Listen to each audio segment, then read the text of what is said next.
So what's actually happening is that in the brain, you have different areas of the brain that are taking the sensory information in. So, for example, the visual cortex is right at the back of your head.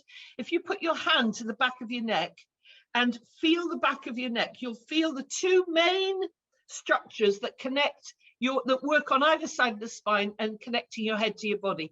And if you feel the gap in between them and go up into the skull, you'll feel like a little hole where it goes up into the skull. That's where your visual cortex is. So all the information, for example, from your eyes, which are at the front of your head, go right through the brain to the back of the head, which is the computing processor.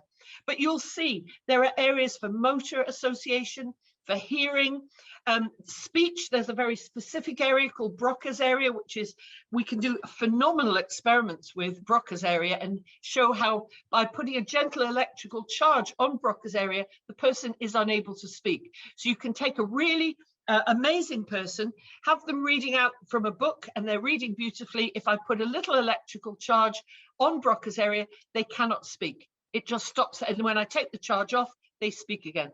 Phenomenal. So that's how clever the brain is. The brain has different areas for different inputs. There's a picture of some neurons, and what happens is they start off as very thin and thread-like, and they're connecting. And can you see there are thicker ones, and then there are groups of them. So if you use the image of a coiled rope, each little strand of that rope is a neuron.